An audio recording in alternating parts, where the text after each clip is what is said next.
Hi, I'm Mark Rossano, founder and CEO of C6 Capital Holdings, coming to you from Primary Vision Network. So we have our EIA show because of the delay from President's Day on Monday, but we got a treasure trove of data that we get to go through and try to highlight, where some of the big shifts are. So in the first point, we're going to look at crude builds, which again continue to be along the seasonal path. But each product actually had an unseasonal pivot. So gasoline went down, distillate went up. But for those that have been watching us, that was what we said was going to happen, just given what normally happens this time of year because of February break. That is a big driver for a lot of people going away. And then you also have some really bad weather coming through. So a lot of that demand on the gasoline front was pulled forward.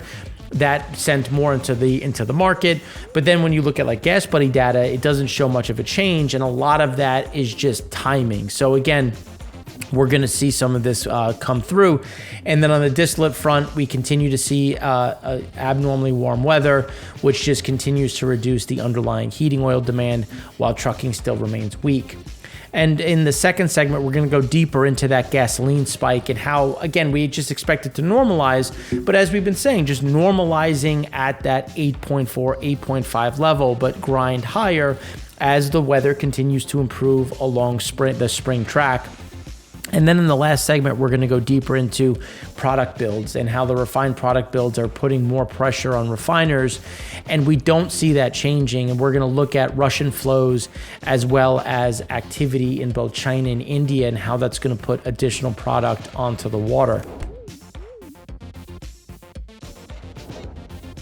So just kicking into to some of the shifts that we're seeing from Russia, global crude flows are edging higher on a loading basis, but declining on an arrival basis. And a lot of that is, again, driven by timing delays. A lot of this is driven because of Russia in terms of time to get from point A to point B. So it's not abnormal to see that because you have to reshuffle these global flows. And it's not optimized. So you're going to have more miles per ton. That's going to create more crude in transit, some of that less crude in floating storage that we continue to see some of these different pivots on. And then Russian exports of gas, oil, and diesel to Africa are on track to reach a record of more than 180,000 barrels a day this month after the EU sanctions. So with the EU sanctions, we're going to get more crude and product going into other markets like Latin America, Africa, and Asia because Russia needs to try to find some sort of outlet for their oil, for their product. They're going to reduce a significant amount of crude exports through the Western ports. Again, not surprising given some of the shifts that they're getting. And the question is going to be, do they try to redirect them elsewhere? Is this just in order to optimize getting some of that diesel out because they're trying to adjust where refiners are operating as well as how they're going to manage those exports? So now when we look at total oil and product stocks, they flipped to surplus. They went from negative 2.3 to 12.9. So now we're above the 5-year average. But it's important to recognize that there's typically that dip, let's call it February into May, on that average level. And what we're saying is that we're really not going to see that dip. Instead, it's going to be fairly stable because we do have bigger oil builds, but we're also getting more more product in stockpiles around the world, not just in the US, but on a global basis. And that is resulting in some of these different things. And some of the ideas that we've talked about, and for those that have been following me on Twitter forever, as well as the insights, we've talked a lot about crude's oversupply versus product oversupply. We had a crude oversupply when you look at the floating storage piece, not on land. On land we were tight, but we also had tightness in the refined product side. Not so much gasoline, but everything was being driven by middle distillate. So you had crude stuck in storage on floating storage and product reduced on the middle distillate side. Now you're starting to see that pivot. You're starting to see builds in middle distillate. You're still seeing a lot of gasoline in the market, but you're starting to see floating storage come down. But that is because it's going on land. So now it's on land. You're getting some of that excess coming off the water, but now you have a lot of product that's coming into the market. And that's going to put pressure on a lot of those run rates, which we've continued to see, which is why we highlight so often the middle distillate crack, because that's going to be the one to watch on how active are these global refiners going to be. So again, that's why that total stocks. And so then when you look at total crude, surplus widened from 12.7 to 19.6. And a lot of that is being driven by what's coming on land. Now, there is more coming into floating storage. It's just, as we showed before, there's a delay. It's distance, it's time. A lot of those things are going to get there at this point in time. But the total oil product stockpiles is the deficit narrowed from negative 15 to negative 6.6. And this is where we liken back to the first point of the total oil and product stocks and how you get that dip. What we're seeing in total oil product stockpiles is an increase, and not an aggressive increase by any means. It's just we're going to remain stable. And typically we should be drawing down, and we're not going to see those drawdowns. And that's going to be the underlying problem. And that I think more of the bearish shift, because remember, the total oil product stockpiles is really where we were seeing a lot of the bullishness. You were getting great crack spreads. You were getting a lot of demand coming from refiners. But as that builds and goes well above average, that's where we're going to see some of those pressure points, which is what we highlighted in Asian refiners, obviously outside of China. And now Indian refiners continue to be running at a very strong clip, but they're also exporting a lot of product because of the shift from Russian flows, which creates an opportunity to send product into the European markets. Now, when we look to crude, the deficit narrowed from negative 9.8 to negative 2.7. But as we've been talking about, we should be building crude right now. So even though we're getting builds, like in the US, we had a build of 7.65 million. We should be getting builds. This one is a little bit faster, but globally speaking, we're just right on track. And that's why, there's nothing too crazy. West of Suez, the surplus widened from 1.3 to 13.5. That's something that's going to stay the case. And then Japan, or east of Suez, widened from a negative 11.1 to negative 16.2. But China increased. So there's really kind of a balance where a lot of that crude in Asia, the Asian floating markets, came onshore. So then when we turn to the floating storage side, this is where we pivot a bit and you see some of these adjustments. So the surplus narrowed from 12 to 8.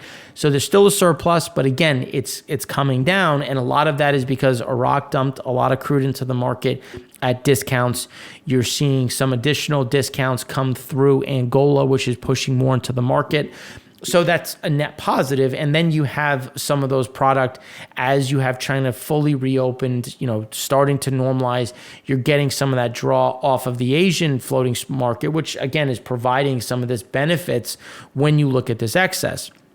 West of Suez, the deficit widened from 0.3 to 1.9, and a lot of that is because Europe continues to see some slowdowns, even though the U.S. had some builds.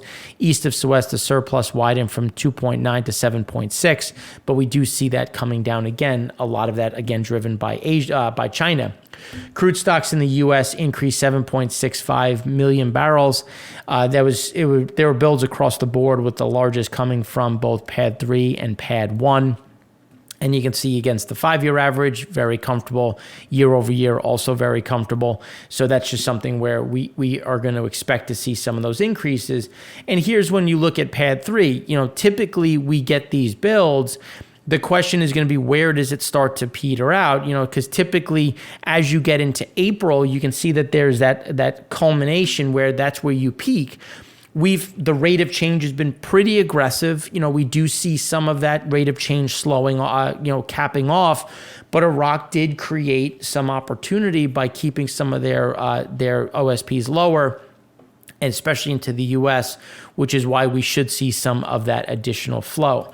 Now, when you look at Cushing, we do have more crude coming down from Canada. We've had there is still a lot of exports going into the market, a lot of that going into Europe. But here you can see that it's still slow. But when you look at Cushing, it's increased, but it's still comfortable. It's not in a bullish spot. It's not in a bearish spot. It's kind of neutral for where we are. And we do expect to see some gradual builds, but the rate of change is going to slow as it has in the past. And that's why it's important. Typically you get builds up until May. So it is nothing too crazy when you look at these builds right now. They're very seasonally normal. So then when you look at runs continue to run to move at the low end. There was a decline of negative 0.6, and a lot of that was driven by pad 2, pad 5. You had some unplanned upsets the last week and again this week. So we depending on when they come back, we could see another decline. But when you look at the average in general, we're right where we have been in the past, and we don't see too much of a pivot here. And you can see that we're coming into the low point in terms of maintenance, those maintenance periods. And then as we get past that into March, that's when you start to see some of these refiners come back, as there is a focal point on making sure that there's enough product for not only spring, but also the summer gasoline months. Summer demand. And this is when you start to look at how much gasoline do you have in storage. And remember, there's winter grade and summer grade. And the pivot to summer grade is normally, and we just default to calling it Memorial Day, but that's usually like either the week before, the week after, depending on those specs. That's when you have to sell summer grade, which is more expensive to make. You can't have the same amount of benzene.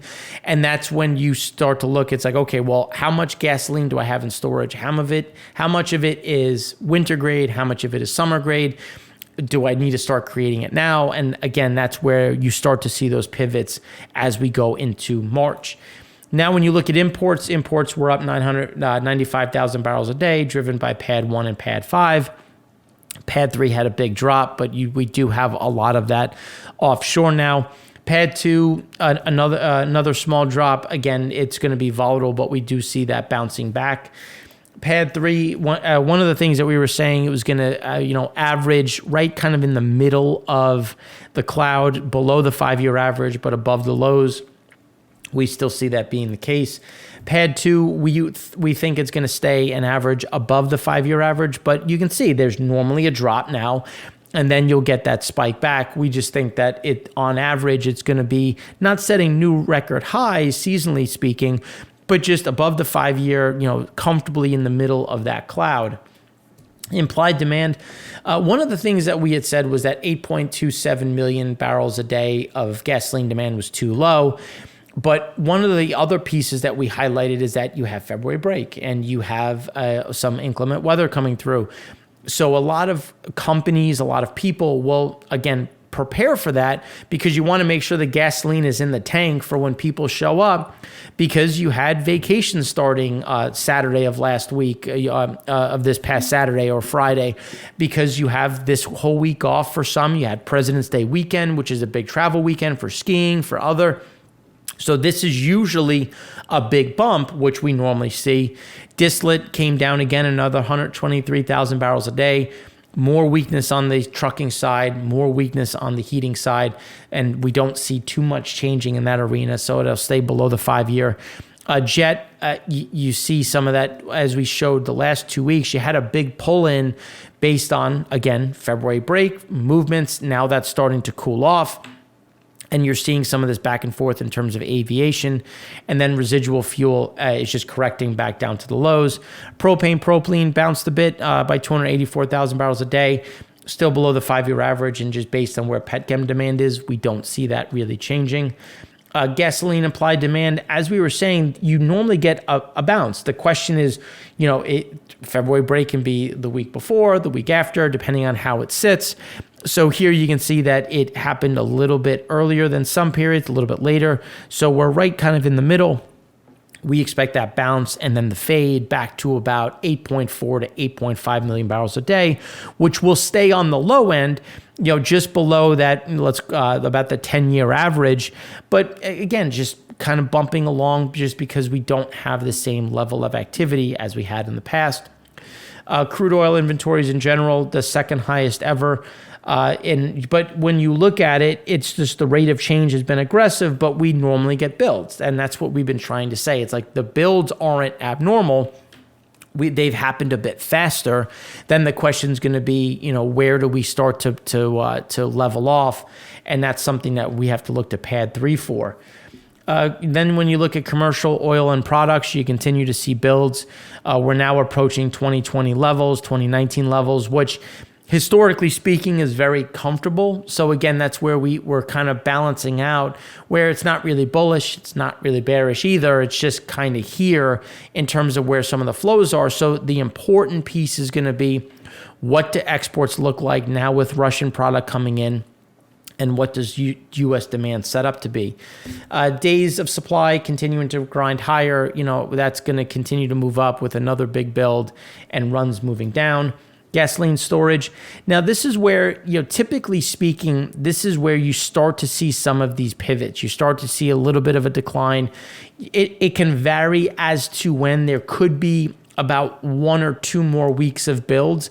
But one of the things that we've been highlighting is that the builds are going to slow just because of downtime, because of exports being elevated. But we're going to flatline. And instead of getting draws to the downside, it's just going to kind of be a bit flat. And that's why the comps are going to get easier. And we're going to get, I think, even above the 5-year average, as we don't get the same draws that we normally get for this time of year. Or I should say, as we go into March. Distillate storage, big counter builds. This is just because we did get more imports, and there's a lot of Russian crude floating, Russian diesel floating around. So the question is, how much of it comes in here under a different flag?